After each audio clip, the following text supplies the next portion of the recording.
தமிழ் மக்களுக்கு வணக்கம். இந்த மழை விட்டும் தூவானம் விடவில்லை. இந்த டயலாக் நீங்க கேள்விப்பட்டிருப்பீங்க. யார் சொன்னது அப்படின்னு சொல்லிட்டு. இந்த பழமொழியை மேற்கோள் காண்பித்தது யாருன்னா, நம்ம திருவாளர் திருட்டுறையில் கருணாநிதி.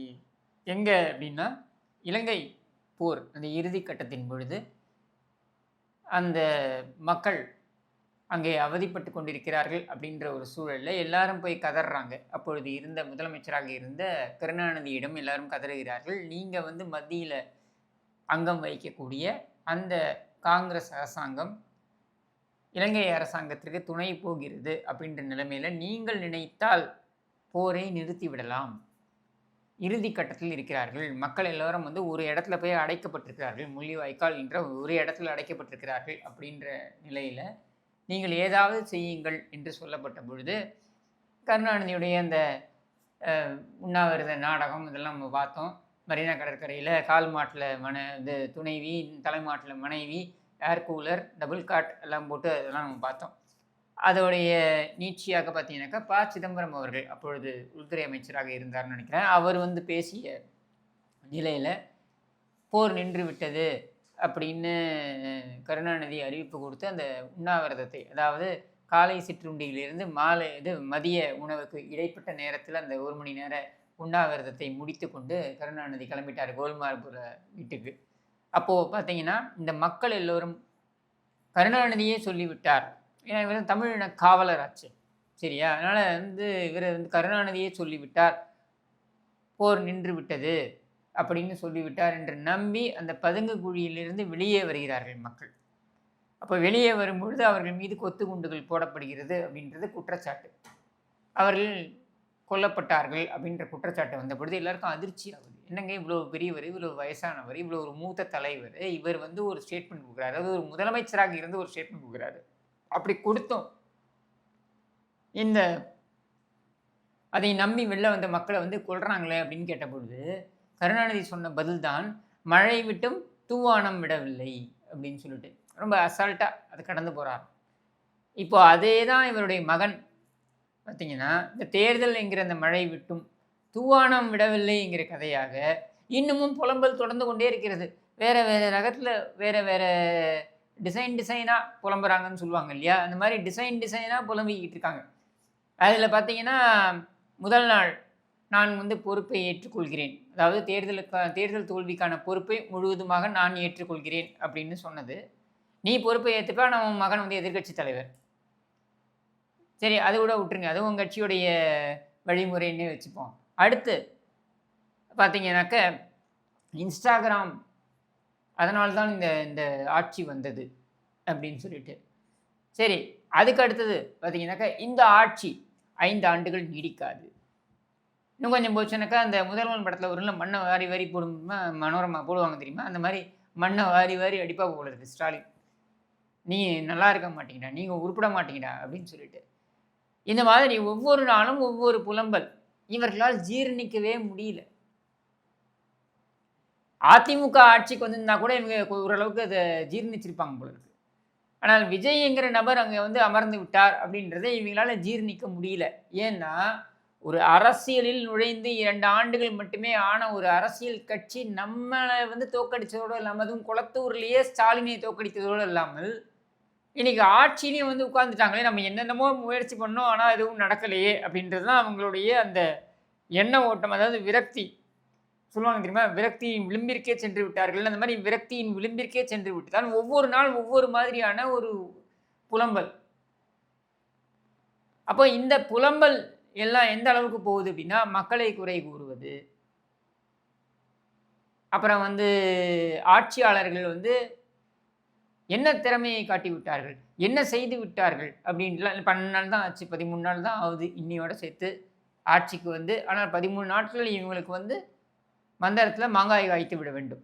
இவர்கள் 5 ஆண்டுகளில் கிழிக்காததை, அதுவும் என்ன 50 ஆண்டுகள் அனுபவம் உள்ள ஒரு ஸ்டாலின், அரசியலில் அனுபவம் உள்ள ஒரு ஸ்டாலின், அதுலேயும் பார்த்தீங்கன்னாக்கா எம்எல்ஏ, அதுக்கப்புறம் மேயர், அதுக்கப்புறம் பார்த்தீங்கன்னா அமைச்சர், அப்புறம் துணை முதலமைச்சர், இப்படியெல்லாம் பதவியில் இருந்து, ஆட்சி நிர்வாகத்தில் இந்த பதவிகள் எல்லாம் இருந்து, அதற்கப்புறம் முதலமைச்சரான ஸ்டாலினாலேயே 5 ஆண்டுகள் கிழிக்க முடியாததை முதல் முறையாக முதலமைச்சர், அதுவும் எடுத்த எடுப்பிலேயே ஒரு முதல் தேர்தலை சந்தித்து அந்த தேர்தலிலேயே முதலமைச்சராக கேட்டபிள்ட் ஆகியிருக்கின்ற விஜய் 13 நாட்களில் சாயத்து காண்பிக்க வேண்டும் அப்படின்ற இந்த எதிர்பார்ப்பு இருக்கு இல்லையா, இது மக்கள்கிட்ட உண்மையிலேயே இருக்குது, இல்லைன்னு நான் சொல்லலை. மக்களுடைய எதிர்பார்ப்பு என்பது ஆக்கப்பூர்வமான எதிர்பார்ப்பு. உன்னுடைய எதிர்பார்ப்பு கிடையாது, வன்மம். தாம் பிள்ளைக்கு கிடைக்காதது விஜய்க்கு கிடைச்சிருச்சு அப்படின்ற வன்மம், வேற ஒன்றும் கிடையாது. அந்த வன்மத்தை வேற வேற ரூபத்தில் கொண்டு வந்து அதை காட்டிக்கொண்டே இருக்கிறார்கள். அதில் ஒன்று தான் 5 ஆண்டுகள் இந்த ஆட்சி நிலைக்காது. இதே ஸ்டாலின் டைலாக் மாற்றவே இல்லைங்க. 2011 இதே தான் பேசினார் ஸ்டாலின். இந்த ஆட்சி 5 ஆண்டுகள் நீடிக்காது அப்படின்னு சொல்லிட்டு. ஏன்னா செல்வி ஜெயலலிதா அவர்களுடைய உடல்நிலை மோசமாகும், அதனால் அது நீடிக்காது என்று சொன்னவர்கள் தான் இவர்கள். நீங்கள் பார்த்தீங்கன்னா 2006 திமுக 100 சீட்டு தொடரலை. 100 சீட்டை திமுக கடைசியாக தொட்டது எப்போ தெரியுமா? 96. 96க்கு அப்புறம் 100 சீட்டை திமுக தொட்டது எப்போன்னா 2021 தான். அப்போ 100 சீட்டை கூட தொடாத திமுக 5 ஆண்டுகள் ஆட்சியை நடத்தியது, மைனாரிட்டி ஆட்சி. இன்னைக்காவது விஜய் பார்த்தீங்கன்னாக்கா கூட்டணி கட்சிக்கு ஆட்சியில் பங்கு என்று கொடுத்திருக்கிறார், காங்கிரஸுக்கு ஆட்சியில் பங்கு என்று கொடுத்திருக்கிறார், விடுதலை சிறுத்தைகள் கட்சிக்கு ஆட்சியில் பங்கு என்று கொடுத்திருக்கிறார், IUML கட்சிக்கு ஆட்சியில் பங்கு என்று கொடுத்திருக்கிறார். ஆனால் இவங்க அது எதுவுமே பண்ணலை. பண்ணாமலேயே இவங்க பார்த்தீங்கன்னாக்கா மாநாட மாறுபாட, வாரம் ஒரு பாராட்டு விழா, பாசி பிடித்த தலைவனுக்கு பாராட்டு விழா, பாசத்தலைவனுக்கு பாராட்டு விழா, தானே எழுந்து நின்ற தலைவனுக்கு தாலாட்டு விழா என்று ஒவ்வொரு நாளும் ஒவ்வொரு விழாவை நடத்தி கொண்டிருந்தார்கள்.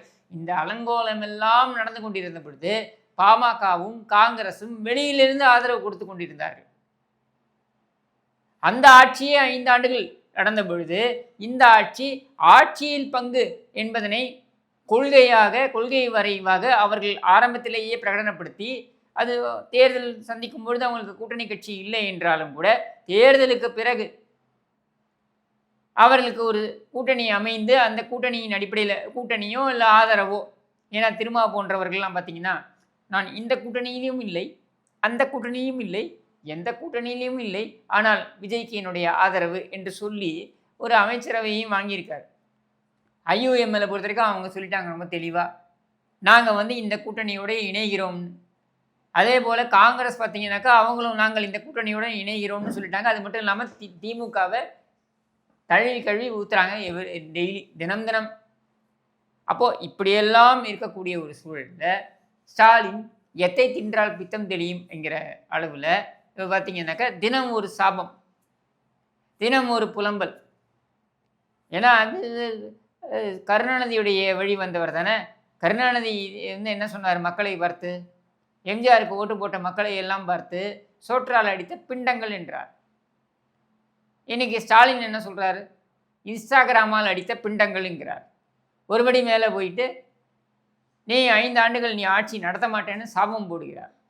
இதையெல்லாம் கடந்து நாம் சொல்லக்கூடியது இல்லை நாம் எதிர்பார்க்கக்கூடியது இவர்களிடம் இருந்து என்ன அப்படின்னா, உங்களுடைய புலம்பல், உங்களுடைய இந்த ஆதங்கம் கூட இது ஆத்திரம், இதெல்லாம் ஏன் வருது அப்படின்னா, இது நாள் வரையில் இருந்த ஸ்டேட்டஸ் குவோ அப்படின்னு சொல்லுவாங்க ஆங்கிலத்தில்.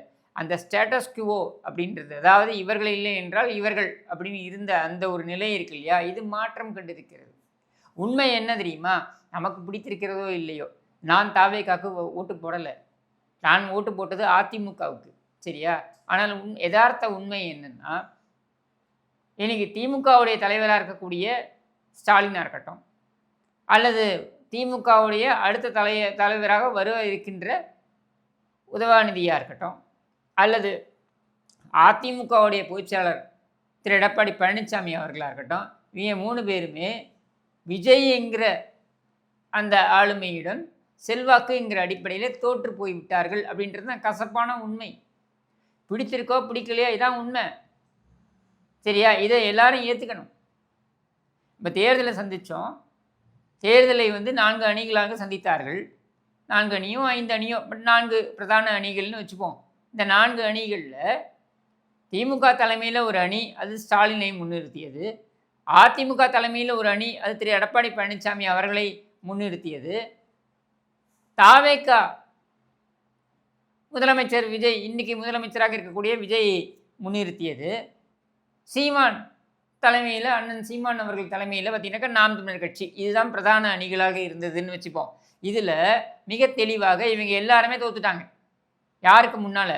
விஜய்ங்கிற நபருடைய செல்வாக்கு, அந்த செல்வாக்கிற்கு முன்னால் இவர்கள் தோற்று போய் விட்டார்கள் என்பது உண்மை. இதை ஏற்றுப்போம். முதல்ல நம்மளுடைய தோல்வியை ஏற்றுக்கிற அந்த மனப்பக்குவம் வரணும். அடுத்தது நம்ம எங்கே தப்பு பண்ணியிருக்கோம் அப்படின்றத சுய பரிசோதனை செய்வதற்கான அந்த அந்த ஒரு சிந்தனையும் நமக்குள்ளே வரணும். இதெல்லாம் வந்தால் தான் அடுத்த கட்டத்தை நோக்கி போக முடியும். அந்த அந்த சிந்தனையே வராமல் தினம் தினம் புலம்பிக்கிட்டு, தினம் தினம் அவங்களை கழிச்சு கொட்டிக்கிட்டு, ஆட்சிக்கு வந்து 13 நாட்கள் ஆன உடனேயே எல்லாம் மாறிவிட வேண்டும்னு எதிர்பார்ப்பது, இந்த மாதிரி வந்து தினம் ஒரு அறிக்கையை விட்டு நெருக்கடி கொடுப்பது போல ஒரு பாசாங்க காண்பிப்பது, இதெல்லாம் மக்கள் பார்க்காமல் இல்லை. 5 ஆண்டுகள் ஆட்சி அப்படின்ற நிலையை நோக்கி விஜய் நகர்ந்து கொண்டிருக்கிறார். இதுதான் யதார்த்த உண்மை. இந்த உண்மையை எல்லாரும் ஏற்றுக்கணும் ஃபஸ்ட்டு. அடுத்து நீங்கள் பார்த்தீங்கன்னா விஜய் தரப்பிலேயே நடக்கக்கூடிய சில விஷயங்களை சொல்கிறேன். சில விஷயங்களில் எனக்கு உடன்பாடு இல்லை அப்படின்றதை முதலமைச்சர் அவர்களிடமே நான் வந்து இந்த காணொளி வாயிலாக முன்வைக்கிறேன். என்ன தெரியுமா? நீங்கள் ஆட்சிக்கு வந்து இன்றைக்கி வந்து பதவியில் உட்கார்ந்துருக்கீங்க அப்படின்னா மாற்றத்திற்காக நீங்கள் வந்திருக்கீங்க அப்படின்ற எதிர்பார்ப்பில் மக்கள் வந்து, அதுவும் ஜென்சி அப்படின்னு இருக்கக்கூடிய அவங்க எல்லாரும் ஓட்டு போட்டிருக்காங்க. இந்த ஜென்சின்னு இருக்காங்க இல்லையா, இவங்களை பொறுத்த வரைக்கும் இவங்கள்ட்ட நீங்கள் வந்து பழைய அரசியல் கணக்குகள் எதிர்பார்க்க முடியாது. அதே போல் அந்த அரசியல் கலாச்சாரத்தையும் எதிர்பார்க்க முடியாது. அப்போ இன்றைக்கி இருக்கக்கூடிய இந்த அரசியல் நிகழ்வு இருக்கு இல்லையா, இன்றைக்கி இருக்கக்கூடிய இந்த அரசியல் என்ன சொல்கிறது, இந்த புரிந்துணர்வு அப்படின்றதையும் கடந்து அரசியலில் இன்றைக்கி இருக்கக்கூடிய டிஸ்கோர்ஸ்ன்னு சொல்லுவாங்க, பப்ளிக் டிஸ்கோர்ஸ்ன்னு சொல்லுவாங்க ஆங்கிலத்தில். எப்படி வந்து ஒருவர் இன்னொருவர் மீது விமர்சனங்கள் வைக்கப்படுகிறது அப்படின்றதுலாம் இருக்கு இல்லையா, கருத்து பரிமாற்றம்லாம் இருக்கு இல்லையா, இதில் சில கடுமையான வார்த்தைகளை சமூக வலைதளங்களில் பயன்படுத்துவது என்பது தவிர்க்க முடியாது. அது மாதிரி சமூக வலைதளங்களில் தவிர்க்க முடியாத வசவு வார்த்தைகளையும் கடுமையான வார்த்தைகளையும் பயன்படுத்தும் பொழுது, முக்கியமாக முதலமைச்சர் அவர்கள் உட்பட சிலர் மீது சில ஆபாசமான வார்த்தைகள், வசவுகள் இதெல்லாம் வைக்கப்படும் பொழுது இதை ஏற்க முடியாது அப்படின்றத நானும் ஒத்துக்கிறேன், நானும் உடன்படுறேன். அதே சமயத்தில் அதற்கு பதில் என்னென்னா, நீங்கள் வழக்கு போடுங்க, வழக்கு பதிவு பண்ணுங்க, அக்கௌண்டபிலிட்டி காட்ட சொல்லுங்கள். உண்மைக்கு புறம்பான தகவல்களை நீங்கள் பேசுகிறீர்கள், ஆபாசமாக நீங்கள் வசை மாறி பொழிந்திருக்கிறீர்கள், அவதூறு பேசுகிறீர்கள், இதெல்லாம் நீங்கள் என்ன பண்ணுங்கன்னா வழக்காக போடுங்க. வழக்காக போட்டு நீதிமன்றத்தில் கொண்டு வந்து நிறுத்துங்க. அந்த வழக்கின் அடிப்படையில் நீதிமன்றத்தில் அவர்களுக்கு தண்டனையை வாங்கி கொடுங்கள். இதுதான் சரியான வழிமுறை. அதை விடுத்து இவன் பேசிட்டானா இவனை கைது பண்ணுவோம், அவன் பேசிட்டானா அவனை கைது பண்ணுவோன்னு இறங்காதீங்க. இதைத்தான், இந்த தவறைத்தான் ஸ்டாலின் அரசாங்கம் செய்தது. அதனுடைய பலனை அவர்கள் அனுபவித்து கொண்டிருக்கிறார்கள். அப்போது நீங்கள் ஒன்றும் இல்லை, என்னை கைது பண்ணாங்க 2022 என்னை கைது பண்ணாங்க, 2021 என்னை கைது பண்ணாங்க, 8 மாதங்கள் சிறையில் வைத்தார்கள். டிசம்பர் 23 நான் வெளில வரேன். திரும்பவும் பார்த்தீங்கன்னாக்க நவம்பர் எண்டில் 2022 திரும்பவும் கைது பண்ணுறாங்க. எதுக்கு கைது பண்ணுறாங்க? இந்த புளியந்தோப்புன்னு நினைக்கிறேன், குளத்தூரில் இருக்கக்கூடிய பகுதி, அதில் வெள்ள பாதிப்பு, அதை வந்து ஸ்டாலினை பார்த்து நான் சில கேள்வியை கேட்குறேன். ஆபாசமாக நான் பேசிட்டேன், ஸ்டாலினே ஆபாசமாக பேசிவிட்டேன்னு என்னை கைது பண்ணுறாங்க. என்னை கைது பண்ணதுனால இப்போ வெளியில் வந்து என்ன ஸ்டாலின் வாழ்க நான் சொல்ல போகிறேன்? இல்லை, சொல்லிட்டேன் நான். இல்லை, இப்போ இந்த கைதுக்கு அவசியம் கிடையாது. மாறாக நான் ஸ்டாலினை தவறாக பேசியிருக்கிறேன், ஆபாசமாக பேசியிருக்கிறேன் அப்படின்னு ஒரு வழக்கு போட்டிருந்த அந்த வழக்கை நான் நீதிமன்றத்தில் சந்திச்சுக்க அப்படின்னு வச்சுருந்தாங்கன்னு வைங்களேன், நான் ஹீரோவாக இருக்க மாட்டேன். நீதிமன்றத்துக்கு போக போகிறேன், நிற்க போகிறேன், எனக்கு தண்டனையே வந்தாலும் தண்டனையே சந்திச்சுட்டு போகிறேன். அதை செய்யுங்க. அதை விட்டுட்டு இவங்களை கைது பண்ணுறேன், அவங்கள கைது பண்ணுறேன். ஏன்னா இந்த கைது பண்ணணுன்னு ஒரு ப்ராசஸ். இப்போ என்னை கைது பண்ணுறாங்கன்னு வைங்க, ஒரு 10 போலீஸ் வரணும், என்னை தூக்கிட்டு போகணும். அந்த 10 போலீஸ் என்னை தூக்கிட்டு போய் ரிமாண்ட் பண்ணுற வரைக்கும் கூடயே இருக்கணும். அதுக்கப்புறம் என்னை கொண்டு போய் புழலியோ இங்கே வைப்பாங்க. அதுக்கப்புறம் ஒவ்வொரு முறையும் நீதிமன்றத்துக்கு போகும்போதும் ஏனை வந்து போலீஸ் எஸ்கார்ட்டோட, அது ஒரு 5 போலீஸ் 10 போலீஸ் கூட வரணும். இது எதுக்கு? போலீஸ்க்கு வேறு வேலையே இல்லையா? எவனாவது ஒருத்தன் ஆபாசமாக பேசுகிறான், எவனோ ஒருத்தன் திருட்டு போகிறான், நீ வழக்க போடு, அவனை கோர்ட்டுக்கு கூப்பிடு. கோர்ட்டுக்கு வரதே ஒரு பெரிய தண்டனை தெரியுமா? கோர்ட்டுக்கு போனால் அன்றைக்கி ஒரு நாள் ஃபுல்லாக அவுட்டு. ஏன்னா கோர்ட்டில் ஜட்ஜி என்ன முடிவு பண்ணுவாரு யாருக்கும் தெரியாது. அன்றைக்கி ஹியரிங் நடத்த போகிறாரா, இல்லை அடுத்த ஹியரிங்க்கு வாய்தா கொடுக்க போகிறாரா, யாருக்குமே தெரியாது. அப்படின்னும் பொழுது அவன் ஆஜராகலைன்னா உடனே இது வாரண்ட் இஷ்யூ பண்ணுவான். 2-3 ஹியரிங்க்கு ஆஜராகலை, 3வது ஹியரிங்க்கும் ஆஜராகலையே, 4வது ஹியரிங் வாரண்ட் இஷ்யூ பண்ணுவான்ற பயம் இருக்கும். அப்போது கோர்ட்டுக்கு போகிறதே ஒரு தண்டனை தான். அதை பண்ணு. பொதுமக்களும் அதை குறை சொல்ல மாட்டாங்க. ஏன்னா நீ தப்பாக பேசியிருக்க, அவன் வழக்கு போட்டிருக்கான், கோர்ட்டுக்கு போ, சந்தி அப்படின்வாங்க. ஆனால் மாறாக நீங்கள் கைதுன்னு பண்ணிங்கன்னா என்ன தெரியுமா ஆகும்? நீ அவனை ஹீரோ ஆக்குறீங்க. அவன் உடனே என்ன பண்ணுவான்? பாருங்கள், நான் வந்து பயப்படாமல் நான் எதிர்கொள்கிறேன். பண்ணது பொறுக்கித்தனம். விஜயை மிக தரக்குறைவாக, மிக மோசமாக அந்த பயலே இந்த பயலேன்னு பேசினதெல்லாம் வந்து அசிங்கத்தின் உச்சம். திமுகட்ட வேறு எதுவும் எதிர்பார்க்க முடியாது. ஆனால் இந்த அசிங்கத்தின் உச்சத்தை செய்தும் அவன் தியாகி பட்டத்தை பெற்றுக்கொள்வான். இதுக்கு எதுக்கு நீங்கள் துணை போகிறீங்க? இதுக்கு எதுக்கு உன்னுடைய போலீஸ் 10 பேரை நீ பயன்படுத்துகிற? மாறா நீ வழக்கு போடு, கேஸ் போடு, கோர்ட்டுக்கு இழு, தண்டனை வாங்கி கொடு. அவன் கன்விக்ஷன் வாங்கிட்டு அப்பீல் போட்டோம், இல்லை அக்விட்டல் வாங்கினா நீ அப்பீல் போ. இதுதான் சரியாக இருக்கும். தயவு செய்து அதை செய்யுங்கள். மாறாக இந்த மாதிரியான விஷயங்களை செய்யாதீங்க. அடுத்து இன்னொரு முக்கியமான விஷயத்த சொல்கிறேன் நான். Very bad optics. அதாவது கடந்த ஆட்சியில் பார்த்தீங்கன்னாக்கா 2021 மே 7 இந்த 7.5 அரசாங்கம் பதவியேற்றின் உடனே மே 8ஆம் தேதின்னு நினைக்கிறேன், திரு சபரீசன், ஸ்டாலினுடைய மருமகன், அவர் அன்றைக்கு பதவியேற்றுக்கொண்ட ஸ்டாலினுடைய அறை, முதலமைச்சருடைய அறை, செக்ரட்டேரியட்டில் முதலமைச்சருடைய அறைக்குள்ளே போய் முதலமைச்சருக்கு பின்னால் நின்று ஃபோட்டோ எடுத்துக்கிறார். அவர் ஸ்டாலினுடைய மாப்பிள்ளை, அவர் உழைச்சிருக்காரு இந்த வெற்றிக்காக, அதனால் அவர் போய் வாழ்த்து பெற்றதில்லை, யாரும் குறை சொல்ல போகிறதில்ல. அந்த ஃபோட்டோவை சபரீசன் வெளியிட்டிருந்தாலும் யாரும் கேள்வி கேட்க போகிறதில்ல. மாறாது என்ன தெரியுமா? தமிழக அரசாங்கத்துடைய அதிகாரப்பூர்வமான வெளியீடுன்னு வருது. இப்போ அதிகாரப்பூர்வமான வெளியீடு அப்படின்னு சொல்லிட்டு கட்சிக்கும் ஆட்சிக்கும் நேரடியாக சம்பந்தமே இல்லாத ஒரு நபர், எக்ஸ்ட்ரா கான்ஸ்டியூஷனல் அத்தாரிட்டின்னு சொல்லுவோம் தெரியுமா? அந்த மாதிரி எக்ஸ்ட்ரா கான்ஸ்டியூஷனல் அத்தாரிட்டியாக முதலமைச்சர் பின்னால் நின்றுக்கிட்டு, செக்ரட்டேரியட்டில் அந்த எம்ப்ளம் நிற்குது, முதலமைச்சர் உட்காந்துருக்காரு, பின்னால் நின்றுட்டு ஃபோட்டோ எடுத்து அது அதிகாரப்பூர்வமான தமிழக அரசாங்கத்தோட வெளியிடாத வெளில வரும்பொழுது என்ன தெரியுமா ஆகுது? எல்லா ஆஃபீஸருக்கும் இவர் சொல்கிறது தான் நீ கேட்கணும்னு முதலமைச்சர் சொல்வதாகவே அது படுது. இன்றைக்கி என்ன தெரியுமா நடக்குது? இந்த 3 எம்எல்ஏக்களும் 4 எம்எல்ஏக்களும் இவங்க அதிமுகவுடைய எம்எல்ஏக்கள் போய் சேர்ந்துருக்காங்க. இங்கே ராஜினாமா பண்ணுறாங்க, பேரவைத் தலைவர்கிட்ட போய் ராஜினாமா கடிதத்தை கொடுக்குறாங்க. கொடுத்துட்டு நேராக போய் என்ன பண்ணுறாங்கன்னா, அமைச்சர் ஆதவ அர்ஜுனாவுடைய அறைக்கு போய் அவரை சந்தித்து தாவேகாவில் இணைகிறார்கள் அப்படின்றது தான். இப்போ உள்ளபடியே இது அரசியல் நகர்வாக சரியா தப்பா அப்படின்னா தார்மீகத்தை பற்றி நம்ம பேச முடியாது. தேமுதிகலேருந்து எம்எல்ஏக்கள் அதிமுகவில் சேர்ந்த வரலாறு இருக்குது 2011க்கு அப்புறம். அப்படின்னும் பொழுது இதை தப்பு சொல்ல முடியாது. பட் அதே சமயத்தில் நீங்கள் ஒரு இந்த சேருவது, இணைவது, கட்சியில் சேருவது அப்படின்றத எங்கே வைக்கணும்? உங்கள் கட்சி அலுவலகத்தில் நீங்கள் செஞ்சுருக்கணும். இல்லை ஆதவர்ஜுனா வீட்டில் செய்யுங்க, இல்லை விஜய் வீட்டில் செய்யுங்க. அதை விட்டுட்டு செக்ரட்டேரியட், தலைமை செயலகம் அப்படின்னு இருக்கு இல்லையா, அங்கே நீங்கள் இதை செய்யக்கூடாது. அது கட்சிக்கான இடம் கிடையாது. அப்போ அந்த இடத்துல அதை செய்கிறீங்க அப்படின்னும்போது தான் நமக்கு கேள்வி வருது. இது தவறு. சபரீசன் போய் ஸ்டாலினுடைய பின்னால் ஃபோட்டோ எடுத்துக்கிட்டு அதிகாரப்பூர்வமாக தமிழக அரசாங்கத்துடைய வெளியீட்டாக வந்ததற்கும் இதற்கும் என்ன பெரிய வித்தியாசம்? அப்போ அதை தான் நீங்களும் செய்கிறீங்களா? அப்போ அதுதான் தொடருதா? இது வந்து சரியா அப்படின்னா கண்டிப்பாக சரி கிடையாது. இதை நீங்கள் ஏற்றுக்கிறீங்களோ ஏற்றுக்கலையோ, விஜயோடைய ஆதரவாளர்கள் நான் சொல்லக்கூடியது ஏற்றுக்காம கூட போகலாம், அதை பற்றி எனக்கு கவலை கிடையாது. ஆனால் உண்மையை பட்டவர்த்தனமாக போட்டு உடைக்க வேண்டும் என்பதற்காக தான் நான் சொல்கிறேன். இது தப்பு. கட்சி ஆஃபீஸை சேர்த்துக்க, இல்லை உன் வீட்டில் சேர்த்துக்க, இல்லை வேறு ஏதாவது வெளியே இடத்துல சேர்த்துக்க. செக்ரட்டேரியட்டு அதுக்கான இடம் கிடையாது. ஏன்னா எனக்கு நல்லா பசுமையாக நினைவு இருக்குது. ஒரு முறை பார்த்தீங்கன்னாக்கா 2011 அந்த 11, 16 ஆட்சி காலத்தில பார்த்தீங்கன்னாக்கா, செல்வி ஜெயலலிதா அவர்கள் முதலமைச்சராக இருக்கும் பொழுது, செக்ரட்டேரியட்லேருந்து வெளில வருவாங்க. அம்மா வந்து வெளில வந்துட்டு அவங்க கிளம்புவாங்க வீட்டுக்கு அப்படிங்கும்பொழுது, இந்த அமைச்சர்கள்லாம் ஒரு பக்கம் நிற்பாங்க. இந்த அமைச்சர்கள்லாம் நிக்கிற இடம் இருக்கு இல்லையா?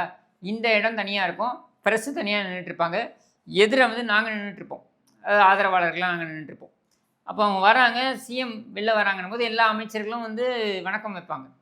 அப்போ பார்த்தீங்கன்னா, இந்த பிரஸ் தனியா நிக்குது இல்லையா? இங்கிருந்து கிளம்பிட்டு வந்து ஒரு அல்லக்கா இருக்கான் பாருங்க, துக்ளக் ரமேஷ்ன்ட்டு. அந்த பொறுக்கி, அந்த புரோக்கர், அவன் வந்து பார்த்தீங்கன்னா, அமைச்சர்களோட சேர்ந்து நின்னுட்டு இருக்கான்.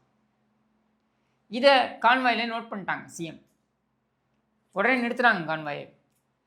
நிறுத்தி கன்னடைய இறக்குறாங்க. இறக்கி நாங்கலாம் பார்த்துக்கிட்டு இருக்கோம். இறக்குறாங்க. தொலைச்சு கட்டிடுவேன் ராஸ்கல். நீ ஏன்டா அங்க நிக்கிறன்னு கேட்குறாங்க. யார் இந்த துக்ளக் ரமேஷ். நீ யார்றா? நீ ஏன்டா நிக்கிற? நீ அமைச்சராடா? நீ யாரு நீ? பிரஸ்ஸுனா பிரஸ்ல போய் நில்லு. நீ ஏன் இங்க நிக்கிற? அப்படின்ற கேள்விய கேட்குறாங்க. அவன் உதறல் எடுத்து அவன் ஓடி போயிட்டான். அப்புறம் அந்த அமைச்சர்களையும் சொல்றாங்க, யாராவது இவனை சேர்த்துக்கிட்டீங்கன்னா உங்கள தொலைச்சு கட்டிடுவேன் அப்படின்னாங்க. எதுக்கு இத சொல்ல வரேன்னா, அந்த இடத்துக்குன்னு ஒரு மாண்பு இருக்கு. அந்த மாண்பை எல்லோரும் கடைபிடிக்க வேண்டும். கடைபிடிக்கலனா, தடியெடுத்தலாம் தணல்காரன்ட்டு எல்லாத்தையும் மிஸ்யூஸ் பண்ணுவான். இதை எச்சரிக்கை மணி என்று அடிக்க வேண்டியது என்னுடைய கடமை. அத செய்றேன். கேட்டுக்கோங்க, எடுத்துக்கோங்க, எடுத்துக்காம விடுங்க. அது உங்களுக்கு விட்டது என்று கூறி விடைபெறுகிறேன். நன்றி, வணக்கம்.